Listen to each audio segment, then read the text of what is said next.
Hey, hello, everybody.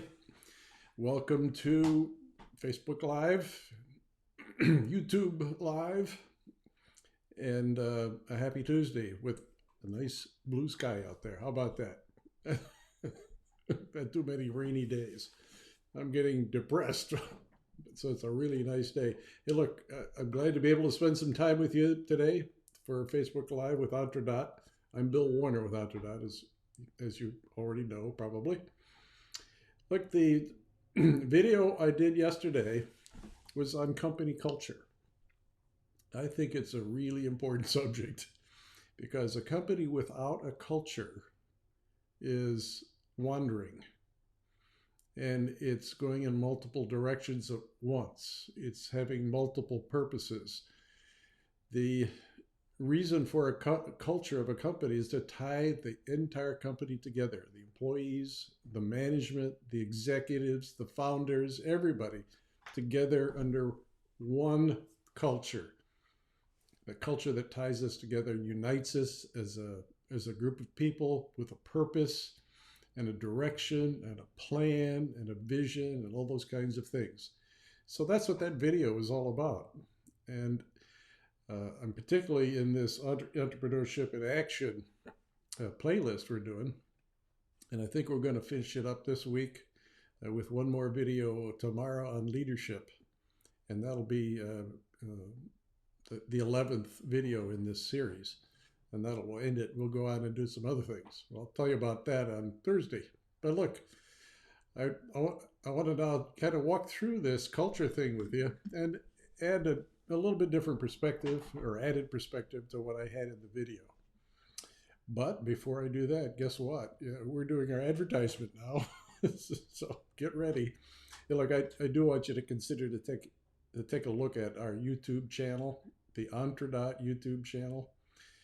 Go there and you'll find this playlist right at the top of the list, preceded by an introductory video of what we're trying to do for entrepreneurs throughout the United States, and several other playlists on lots of business subjects, financing a company, starting a company, and the challenges in doing so, leadership, marketing and sales, and many others.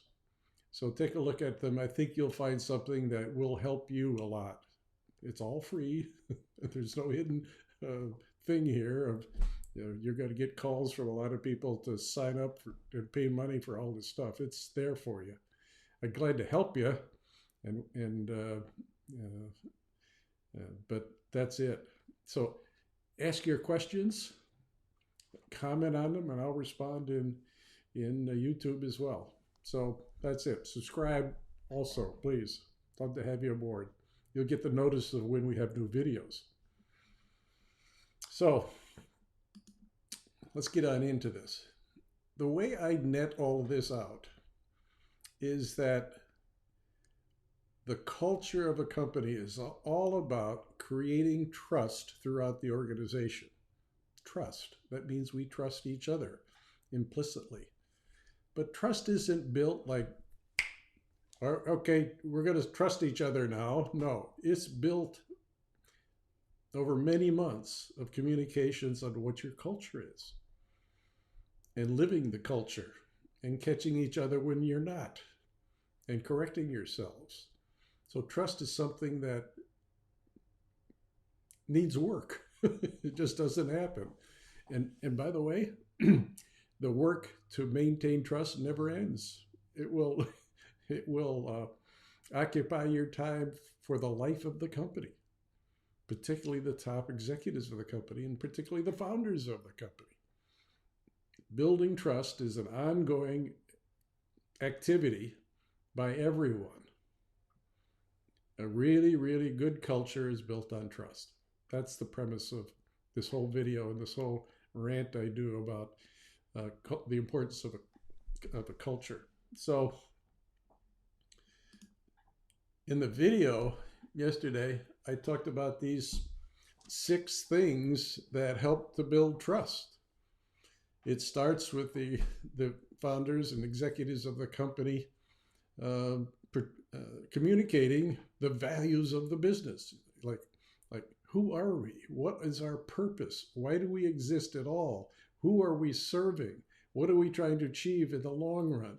What does the future look like for us? What is this new future we're trying to create? These are all kind of soft things, but the values of a company are kind of important. We believe in each other. We listen to each other generously. All sorts of soft things that go on inside a team of people and multiple teams across the company that are important. And the set of values that you have in your company has to be communicated. So in so doing, there's a sense of openness. Excuse me a minute. My cat is scratching on my papers on my desk. Trying to get attention here. Sorry to interrupt you. He's going away now. So look, there's a sense of openness and transparency as the executives of the company instill this trust and communicate the values of the company. Open communications. Openness has a lot to do with being transparent as well. So when asked questions, when an employee asks a manager or an executive or a founder a question, those people are open in their answers. They don't sugarcoat it. They tell the truth. It's straightforward. It's concise and responsive. And follow-up questions may come at you, and you do the same. And you're open with each other and transparent with each other. You don't try to sugarcoat stuff. You want to let people know what's going on. And you're doing it in an open way. And you're showing your commitment to the values of the company and to the plan of the company, the vision of the company in this open way. Communications is the channel through which all of this is happening. This openness and this commitment, and the communications have to be clear. You have to be able to listen to people and listen with generosity. You've got to talk straight, and you've got to be meeting people. I used to do management by walking around, MBWA, abbreviation for it. And it's a great way to reach out to people in the company, periodically, do 2-3 of these a week. If you got an office building, that is, to walk around in. But you can do it over Zoom as well. You can do it via telephone calls. So you meet people, kind of ask how they're doing, talk about new things that are going on in the company, achievements that have been achieved. Let people know what's going on. Communicate, communicate, communicate. I've said this time and time again, that you're never done communicating either. You think you've communicated enough? Well, forget it. You haven't. Keep on going. There's never enough. It's a steady drumbeat of information and communication exercised through openness and transparency as you communicate what this company is all about. From vision to plan to customer issues, anything. So as you're doing this, though, there's a certain characteristic of each of you that is caring for other people. You're honestly showing that you care about others. And there's compassion in the manner in which you do it.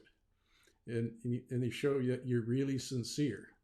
There's a flavor of empathy in what you're doing as well. That is, you're not only listening for what they're saying, but you're also listening for how are they feeling about this? Where are they coming from? Why are they saying it in the way they're saying it? What's going on with them? Trying to get underneath, the root cause of questions that are getting asked to you in certain ways. If somebody's shouting at you, they're angry. That's pretty an obvious one. But the empathy and the listening for empathy is much more subtle. And it has a lot to do with really turning off your brain from trying to construct a response to what you're hearing, to hearing it completely first. Not only the content of what somebody's saying, but how they're saying it. and why, and perhaps why they're saying it the way they are. So that's how the relationship of founders and executives and employees all work together in creating a culture of the company. But another important aspect is when people do something really, really well, they should be recognized. This could be as simple as saying thank you for something being done. Direct one-on-one between two people. Thank you for bailing me out of that situation. Thank you for handling that email I asked you about. It could be, hey, we've just shipped a new release of our product. The team is celebrating, and you as an executive of the company or founder of the company go in and thank the group in a much more formal way. Maybe awards are given. So these can be anything from major recognition events to a simple one-on-one, if you can shake a hand or bump an elbow, thanking them for a job well done and everything in between. Founders and executives of management of company, in fact, everybody should be of the mindset to recognize good work when they see it. Don't be bashful about it. But this is all having to do with trust, but the end result is teamwork. Teamwork is, great teams are built on trust, mutual trust. If that's happening, man, you have got one hellaciously wonderful team. So that's what you try to achieve. But a company that has not built the trust is going to have teams that are suffering. See, what happens if there's not trust and there's not good communications? It's kind of human nature that people who want to know what's going on look at other means of trying to figure out what's going on in the company, and they're basing it on snippets of information and often get it wrong. And then they make up stuff that's perhaps not even true. And confusion arises as a result. Mistrust arises as well sometimes if people aren't communicating with each other and building trust. So that's kind of a long-winded explanation of what trust is all about and the importance of it in building a culture of a company. So that's it. Nurture your culture always. Everybody nurtures the culture of the company. It's built on trust, and that's what you try to accomplish. It's all about being open, communicating effectively, and making commitments to get things done, show you care, recognize people. All of that goes into the building of a culture of a company. But I see I've got some questions. I wrote some down from yesterday too. I got them here, but let me try a couple of these and let me turn off the banner here. We don't need to be having that distract us. So first question here is, can you give me an example of openness? Well, let me try it this way. If an executive is standing in front of a team, let's say, and a question comes about how are you going to explain that we're late with XYZ customer? And the executive would give an answer, an open answer, which would be, first of all, we're going to be honest with them. We're going to tell them that we are late. Here's why. We know the reason for it. We have a team working on it. It'll be done by XYZ date. And that's when we'll fulfill the commitment. We're very sorry for this. We wanted to give you some heads up on it. But I want to let you know right away that we're on it. I mean, that's kind of a straightforward way, responsive way to be open with a customer. If an employee asks a question that could be something about a policy of the company, what are we doing about privacy, whatever, something like that.